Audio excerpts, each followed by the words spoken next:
guys, how's it going? I just wanted to do a quick kind of walk around video of the old Power Wagon. We got the Decal package on from Market Signs there in Prince Albert, and I think it turned out really great. And recently we just put on these 37s, some 37 by 13.5 Cooper STT Pros on 18-inch fuel lethal rims. They balanced out great. I got my rims and tires from my buddy Derek at Integra Tire in Shellbrook. Always great pricing, always great work mounting and unmounting. I was running 35s before this, stepped up to 37s. Fits it really good, I think. Up front here, we're running a trail ready bumper with some PIAA fog lights and driving lights, LEDs. These trail ready bumpers, we've had them on here for a little over a year, and the finish has held up 100%. They're tough as nails. I've rammed them into some tough snowbanks and they've held up great. Mounted in the bumper here, we're running a 12,000 pound Warren Zeon Platinum winch. I don't know if you can get a good look of it in there. And then we're running a Factor 55 Hawse Fairlead and ProLink XXL shackle mount here. So basically that replaces your hook.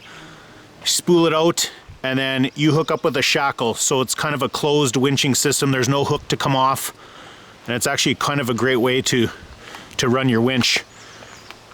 With the Warren Platinum, it comes with a remote here, and you can do everything off your remote.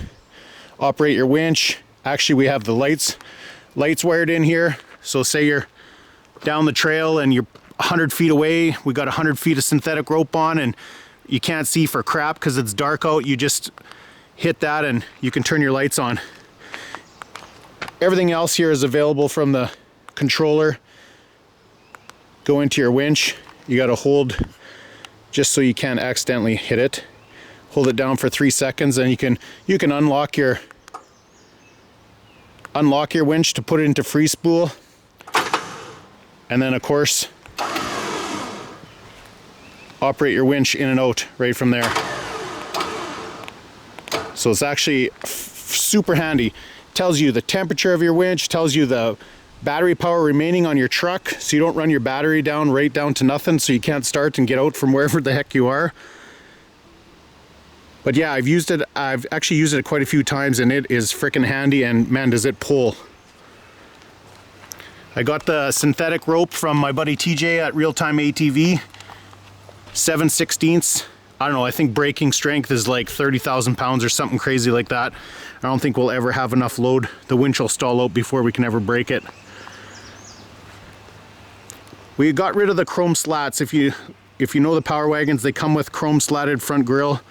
And actually my wife, she kind of surprised me here. Her and a friend of mine bought this honeycomb grill, and then they took it to a body shop and they got it paint matched, got the emblem painted, and threw it on for me, and it was all a big surprise, and frick did it turn out awesome. It just I was kind of trying to get rid of all the chrome on the truck. Had chrome front bumper, chrome front slats. I think it turned out really good. Here's a good shot of those 37s again. The front, we're running a 1.75 inch level spacer, Pro Lift level spacer, just for a Ram 2500 gas truck. Fits in there perfect, and basically all it does is it takes a little bit of sag out of your suspension. Here's another good shot of the decals here. Got the Ram boxes. Yeah, this Power Wagon's fairly optioned up. Just lately we put on these Amp Research power steps.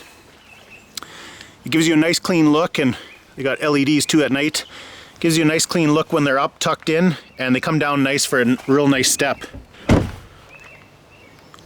We'll see how they do in the slush and the mud, but I read a lot of reviews on them and a lot of people like them. In the back, we went with some Firestone Ride Right airbags. And on the Power Wagon, you can actually flex it so much you can rip an airbag. So I have them mounted in these Daystar cradles, and basically it doesn't bolt in at the bottom, it just sits in that plastic cradle, and when the axle flexes right out, it just lifts right out of that cradle. So you never get a really stretched airbag, and you can't rip an airbag. So really great for the Power Wagon. Here's a good shot at the rear trail ready bumper. It's got big LED reverse lights, which help a lot, and a little bit of more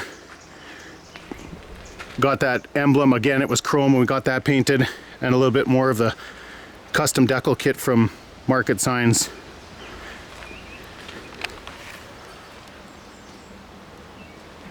So with the Ram boxes, you take away a little bit of your box, you know, basically where your fender wells were,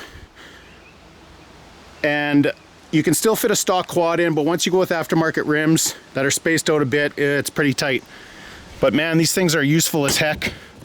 I've got so much crap in here: air compressor, shovel, booster kit, all my recovery stuff, toe strap, socket set, everything you could ever think of helping someone out. The other side's all tie down straps and hitches and you name it. So actually, I really like them. They're super handy. They got a drain in them. You can use them as a big fat cooler if you want. I don't know how many beer you could fit in there, a lot.